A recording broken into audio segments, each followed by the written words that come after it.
Salam damai, bertemu lagi hari ini 5 Disember 2022, Minggu Advent kedua, dengan renungan Injil hari ini diambil dari Lukas bab 5 ayat 17 hingga 26. Mari kita dengar dan renungkan bersama. Pada suatu hari ketika Yesus mengajar, ada beberapa orang Farisi dan ahli Taurat duduk mendengarkannya. Mereka datang dari semua desa di Galilea dan Yudea dan dari Yerusalem. Kuasa Tuhan menyertai dia, sehingga ia dapat menyembuhkan orang sakit. Lalu datanglah beberapa orang mengusung seorang lumpuh di atas tempat tidur. Mereka berusaha membawa dia masuk dan meletakkannya di hadapan Yesus. Karena mereka tidak dapat membawanya masuk berhubung dengan banyaknya orang di situ, naiklah mereka ke atap rumah lalu membongkar atap itu dan menurunkan orang itu dengan tempat tidurnya di tengah-tengah orang banyak, tepat di depan Yesus. Ketika Yesus melihat iman mereka, berkatalah ia, "Hai saudara, dosamu sudah diampuni." Tetapi ahli-ahli Taurat dan orang-orang Farisi berpikir di dalam hatinya, "Siapakah orang yang menghujat Allah ini? Siapa yang dapat mengampuni dosa selain daripada Allah sendiri?"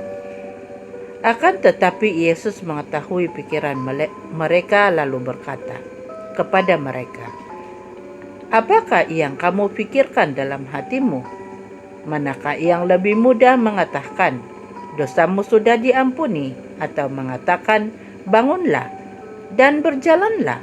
Tetapi supaya kamu tahu bahwa di dunia ini Anak Manusia berkuasa mengampuni dosa." Berkatalah ia kepada orang lumpuh itu, "Kepadamu kukatakan, bangunlah, angkatlah tempat tidurmu, dan pulanglah ke rumahmu." Dan seketika itu juga bangunlah ia di depan mereka lalu mengangkat tempat tidurnya dan pulang ke rumahnya sambil memuliakan Allah. Semua orang itu takjub lalu memuliakan Allah dan mereka sangat takut, katanya, "Hari ini kami telah menyaksikan hal-hal yang sangat mengherankan." Injil Tuhan, terpujilah Kristus.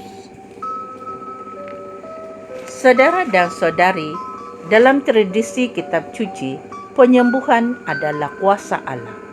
Demikianlah penginjil Lukas menunjukkan bahwa kuasa Tuhan menyertai Yesus.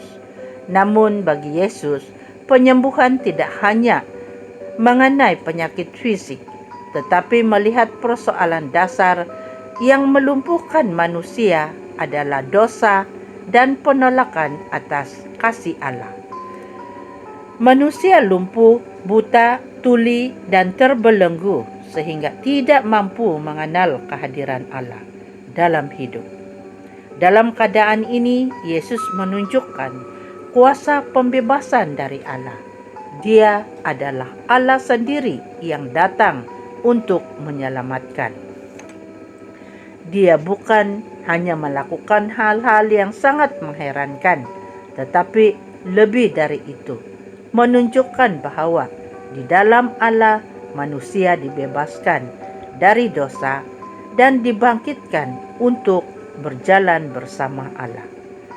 Penyembuhan yang dilakukan Yesus adalah sebuah pesan bagi setiap manusia bahwa kerajaan Allah sudah datang dan keselamatan manusia sungguh-sungguh nyata.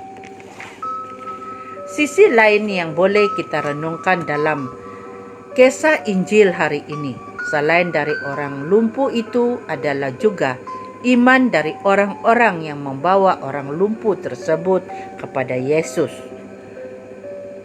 Pengharapan mereka itu turut menentukan kepercayaan mereka.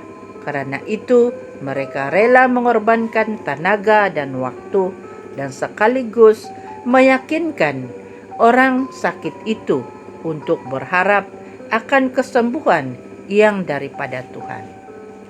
Saudara dan saudari, beriman dan disertai dengan tekad yang kuat haruslah menyatu. Orang beriman tidak boleh ragu dalam hidup ini. Orang Kristen harus mengandalkan Tuhan disertai usaha yang kuat.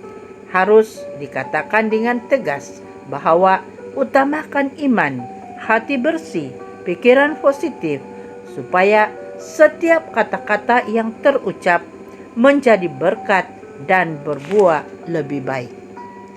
Saudara-saudari, masa Advent ini kita menantikan kedatangan Tuhan. Menanti dalam iman berarti yakin dan penuh harap. Di atas semua itu, iman dan harap itu harus jadi motivasi untuk berbuat, bertindak lebih cergas dan lincah.